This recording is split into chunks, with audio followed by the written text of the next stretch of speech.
Bienvenue pour ce nouveau podcast. Ça y est, c'est décidé, c'est la rentrée. Beaucoup de gens prennent des bonnes résolutions soit en septembre, soit au Nouvel An.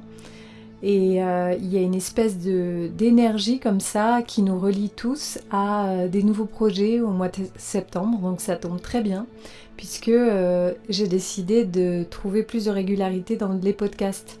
Donc j'espère que vous partagerez celui-ci et d'autres, les suivants, puisque j'ai envie d'aborder différents thèmes cette année, à voir comment ça évolue, si ce sera sous forme d'interview, mais je trouve que les interviews sont particulièrement intéressants, surtout que j'ai un matériel de musicienne, donc j'ai un bon micro, et ça permet de rendre vraiment l'intimité qui peut se passer pendant un échange, une conversation, et c'est très intéressant, je trouve.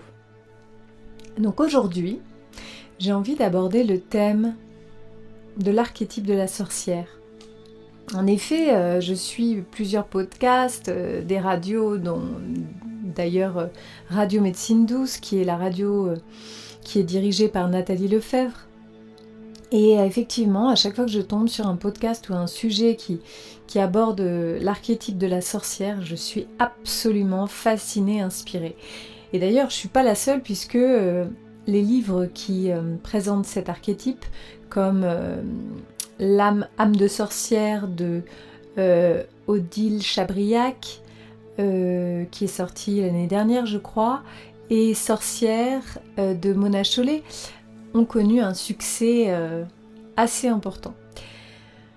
Pourquoi la sorcière continue de nous fasciner? Qu'est-ce qu'il y a dans cet archétype qui peut nous servir à l'heure actuelle dans ce monde où nous sommes dans un monde matériel, où les femmes peu à peu prennent leur place? Et là, l'archétype de la sorcière prend tout son sens. C'est assez déroutant pour certains, parce que la sorcière, moi quand j'étais petite, la sorcière représentait vraiment tout ce qui pouvait me faire le plus peur. D'ailleurs, j'en avais une peur bleue. La nuit, j'avais l'impression qu'il y avait une sorcière dans mon placard, ce qui venait d'ailleurs d'une histoire qu'on m'avait racontée. Mais pour moi, les sorcières ont toujours été négatives, et finalement, en grandissant et là, à l'heure actuelle, je vois la sorcière comme quelque chose d'intéressant, de l'ordre à s'autoriser à être dans ses parts d'ombre, puisque une sorcière peut être effectivement, souvent elle est représentée de façon très laide. Alors telle qu'elle est représentée dans les séries et films, elle est des fois embellie, elle est charmeuse, voire nymphomane, mais il y a aussi beaucoup d'archétypes qui sont représentés, comme notamment dans les contes de Disney, où la sorcière est vraiment laide. Donc faire parler la sorcière qui est à l'intérieur de chacune d'entre nous, puisque nous sommes très vastes, nous les êtres humains, nous sommes composés de plein de personnages, eh bien c'est une manière justement d'aller dans ces parts d'ombre. Et si, en allant dans ces parts d'ombre, on n'allait pas réveiller justement une puissance énorme, parce que la problématique souvent qui est celle des femmes aujourd'hui est celle de correspondre à un modèle. Et on vient tous du moule de la société qui veut nous faire croire qu'on est des princesses. Et si finalement on n'était pas les princesses de Disney et qu'on était les sorcières de Disney, et qu'on nous avait menti depuis le début, et que les archétypes qu'on nous a fait détester sont en fait les archétypes les plus intéressants pour notre développement personnel. Donc, je suis allée lire Âme de sorcière et j'ai trouvé énormément de puissance. C'est pas du féminisme à proprement parler pour moi, c'est plus de l'ordre de la prise de droit, d'existence et l'homme s'autorise souvent à travers l'histoire à fauter, à faire la guerre, à être un bad boy. Et finalement, les femmes sont toujours ces figures qui adoucissent le monde, qui sont dans la maternité, la beauté, la sensualité, la douceur. Mais on est incomplète en étant que dans la douceur. Donc, c'est pour ça que on peut vivre des crises. Comme vous le savez, les femmes sont traversées par un cycle qui est très changeant et qui présente vraiment des modulations d'émotions importantes. Et de ce fait, eh bien, il y a des fois où oui, nous avons besoin de repli sur nous-mêmes. Il y a des fois où oui, nous sommes beaucoup plus sensibles. Des fois où nous sommes beaucoup moins drôles. Et des fois où nous sommes au contraire très légères. Et a priori, la période des règles, c'est une période où les femmes, à une époque, étaient retirées dans la forêt, tranquilles. Et elles pouvaient justement aller dans leur intériorité. Et être dans l'intériorité, ça veut dire ne plus sourire, ne plus rire, ou alors rire de façon libérée, être un petit peu dans une transe, s'autoriser à chanter, s'autoriser à vibrer, mais d'une façon qui peut de l'extérieur paraître complètement démente. C'est pour ça que les femmes ont souvent été d'ailleurs appelées hystériques, mais simplement une femme a au cœur d'elle-même, c'est-à-dire dans l'utérus, énormément de dimensions, et il faut bien qu'elle les laisse parler. Et je pense que finalement, pour vivre dans un corps de femme depuis quelques années, je m'aperçois que des périodes qui a priori peuvent se présenter comme des formes de dépression, des périodes difficiles où on doit cacher, enfin moi ça m'arrive de me dire « Ouh là là, il faut mieux que je cache mon état d'âme parce que c'est pas visible par le monde, c'est pas acceptable d'être si noircie, ni si négative et en souffrance. C'est pas normal, on est censé être comme dans la pub, hyper heureux, souriant et tout, puisqu'on a un toit et on est censé être heureux parce qu'on a une maison, un enfant, un mari, ça suffit à être heureux. Mais non, il y a une part en moi qui sait que ça ne suffit pas. Et que laisser parler toutes les dimensions de la femme est vraiment une manière d'éviter, pas d'éviter, mais d'exorciser et de laisser parler la femme qui a juste besoin de s'exprimer en fait. C'est toujours une question d'expression de qui on est et que le regard des autres dans ces moments-là peut être terrible.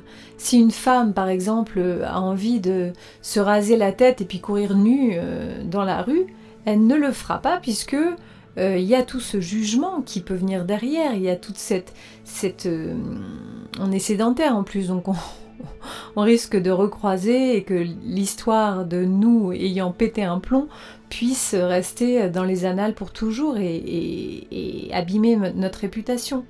Donc on est quand même toujours à composer avec cette notion de regard de l'autre. Et le regard de l'autre, pour s'en libérer, c'est un travail vraiment quotidien.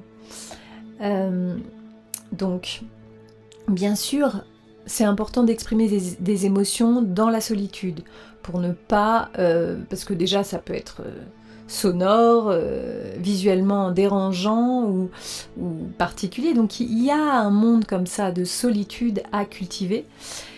Et puis ensuite, il y a un monde qu'il faut développer, à s'autoriser à être atypique, puisqu'on est tous atypiques, vraiment différents et qu'on se standardise beaucoup trop, et à se montrer tel qu'on est dans le monde. Donc ça va passer par des petites touches progressives. Il y a des femmes comme ça qui sont très culottées, vous prenez comme, je sais pas, des actrices ou vous prenez, je sais pas, n'importe qui, Fanny Ardant ou des gens qui sont un peu dans cette expièglerie où ils vont pas forcément dire ce qu'on attend d'eux.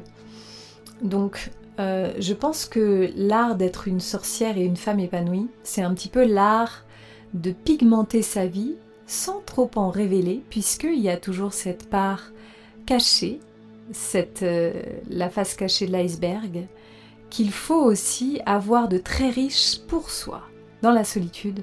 Et ce qui va donner énormément, c'est un petit peu en fait comme les racines d'une plante, il faut avoir des grosses racines pour pouvoir se déployer et former des branches et des feuilles et aller chercher la lumière.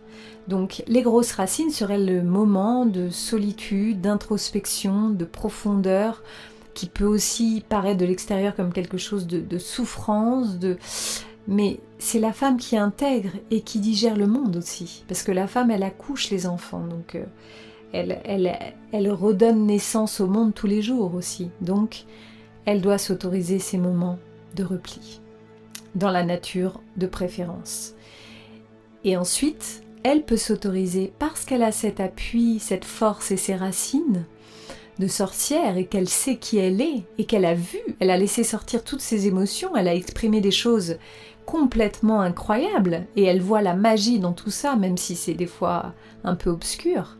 Du coup, elle a cette force en elle qui lui permet d'être différente, originale, par touche, et s'autoriser peut-être dans une tenue vestimentaire, ou dans sa façon de parler, ou dans sa façon de se taire, ou d'écouter, ou dans son quotidien, de ne pas faire ce qui nous est dicté ou ce qui paraît normal.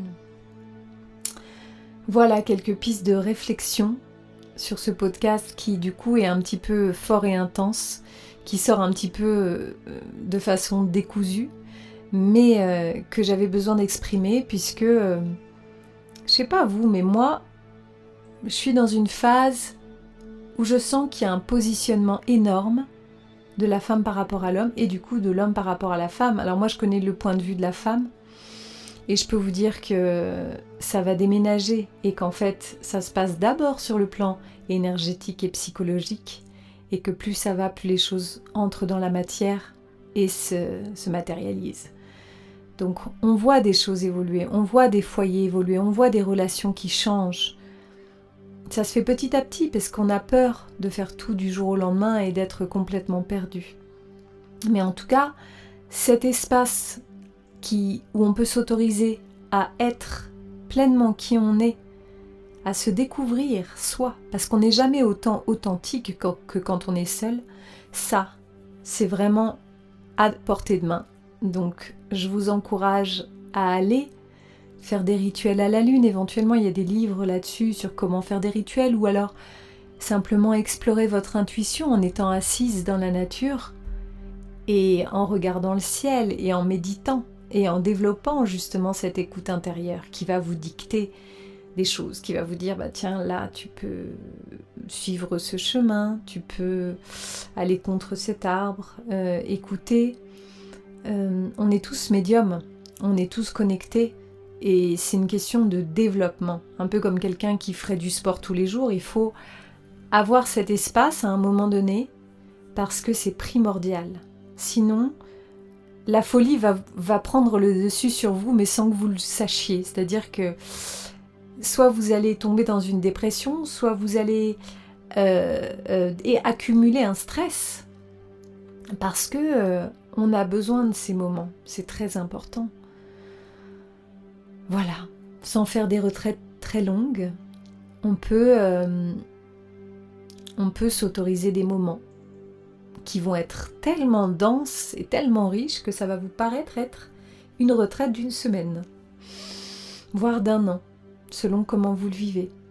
Après, il y a une autre étape. Et là, je vous en reparlerai prochainement, puisque là, il fait encore un petit peu beau chez moi. Je suis en montagne, mais comme il y a encore un petit peu des températures agréables, j'ai envie de m'autoriser à aller dormir en forêt seule, chose que je n'ai jamais faite. Et je vous en reparlerai après l'avoir fait pour vous parler de mon expérience, de ce que j'ai fait, de ce que j'y ai trouvé, si j'ai trouvé de l'ennui, de la plénitude ou de la peur. Voilà. Eh bien voilà, je vous souhaite une très belle journée, une très belle soirée selon le moment où vous êtes. Et surtout, surprenez-vous, réinventez-vous, créez. Soyez toujours quelqu'un de varié surprenez-vous vraiment, je vous le répète, mais c'est tellement important. Et soyez toutes vos dimensions, aimez-les. À très bientôt!